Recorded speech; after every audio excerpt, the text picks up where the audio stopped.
የእግዚአብሔርን ባህሪያት ባየንበት ሰዓት ከእግዚአብሔር ባህሪ መካከል አንደኛው ደግነት ነው። ምሉነት፣ ቅዱስነት፣ ፍጹምነት፣ ካህሊነት፣ ጠቢብነት፣ ኃያልነት ብለን የእግዚአብሔርን ባህሪያትን በተወሰነ መልኩ ዘርዝረናቸዋል። አሁን የምናየው ግን የአምላክን ስሞች ነው። ወይም ደግሞ አስማተ አምላክ የሚባሉ ስሞች አሉ። የእግዚአብሔር ስሞች በአራት ዋና ዋና አምድ ይከፈላሉ። የእግዚአብሔር ስሞች ማለት ነው። ልብ ብላችሁ አዳምጡ። ይህንን ሁሉም ወጣት የሰንበት ትምህርት ቤት ብቻ አይደለም፣ ሁሉም ወጣት፣ ሁሉም ህዝብ፣ ሁሉም ክርስቲያን ሊያውቀው የሚገባ ስም ነው። ይሄ ስም አካል የሚባል ስም አለው ለእግዚአብሔር አብ፣ ወልድ፣ መንፈስ ቅዱስ። ይሄ የአካል ስም ነው። የአካል ስም ነው።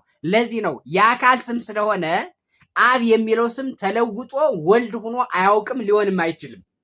አብ ሁል ጊዜ አብ ነው። የማይለወጥ የማይናወጥ ስም ነው። ወልድ ሁል ጊዜ ወልድ ነው። መቼም ቢሆን ወልድ አብ መንፈስ ቅዱስ አይሆንም፣ ሊሆንም አይችልም። ስም አካል ስለሆነ ማለት ነው። ሌላው መንፈስ ቅዱስ። መንፈስ ቅዱስ ሁል ጊዜም መንፈስ ቅዱስ ነው። መንፈስ ቅዱስ ማለት ባህሪያዊ ህይወት፣ አካላዊ ህይወት ማለት ነው።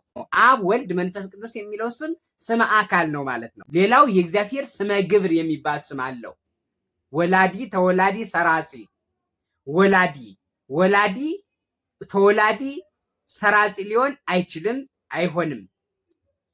ተወላዲ ደግሞ ወላዲ ሰራጺ ሊሆን አይችልም።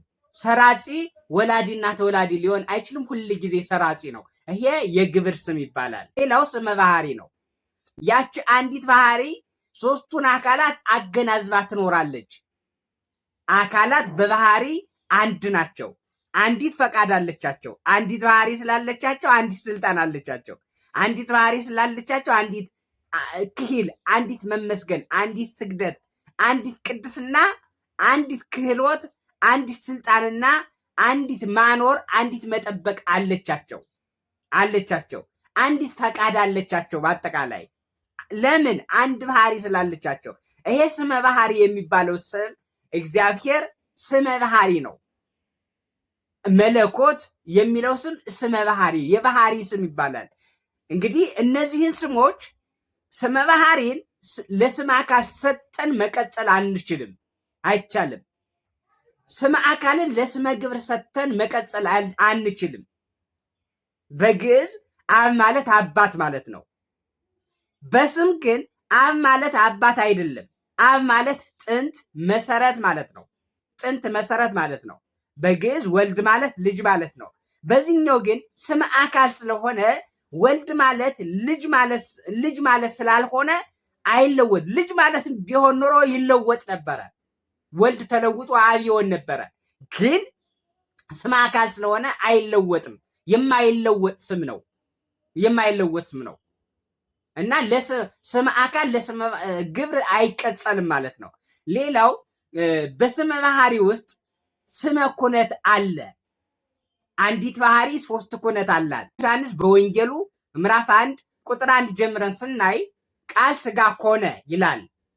ቃል ስጋ ኮነ ይላል። ያ ቃል አስቀድሞ ነበር። ያ ቃል በእግዚአብሔር ዘንድ ነበር።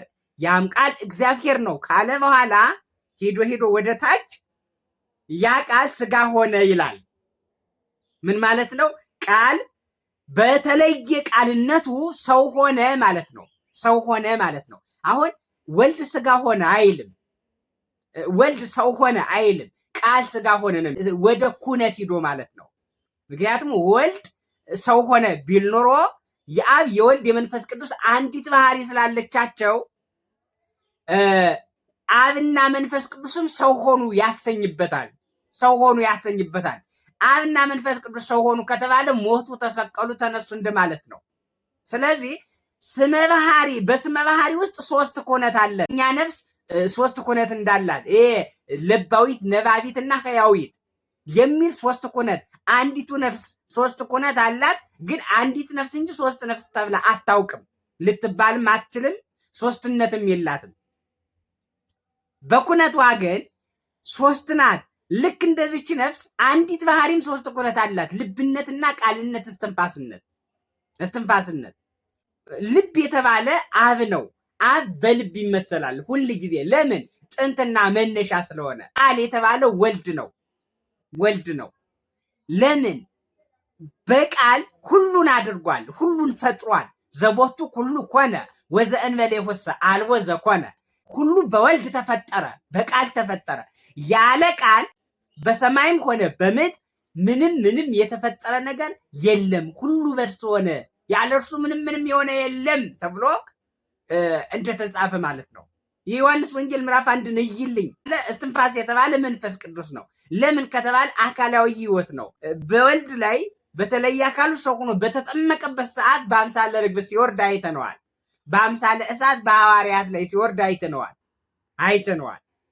ይሄ ግብረ ሐዋርያት ምዕራፍ 1 በሙሉ ተመልከትልኝ። እዚህ አንዲት ባህሪ ሶስት ኩነት አላት ማለት ነው። እና ስመ አምላክ ስንል በአራት ዋና ዋና ክፍል ይከፈልና ስመ አካል፣ ስመ ግብር፣ ስመ ባህሪ፣ ስመ ኩነት ተብሎ ይታወቃል። ይህንን ሁሉም ሊያውቀው ይገባል። ሁሉም ካወቀው ከስህተት ይድናል ማለት ነው። ከስህተት ይወጣል፣ ከክህደት ይወጣል ማለት ነው። ሥላሴ የሚለውን ስም መለኮት ብለን ልንጠራው አንችልም ስላልሆነ ማለት ነው። አብ፣ ወልድ፣ መንፈስ ቅዱስ የሚለውን ስም መለኮት ልንለው አንችልም ስላልሆነ ማለት ነው። ይሄን ለይቶ ማወቅ ያስፈልጋል።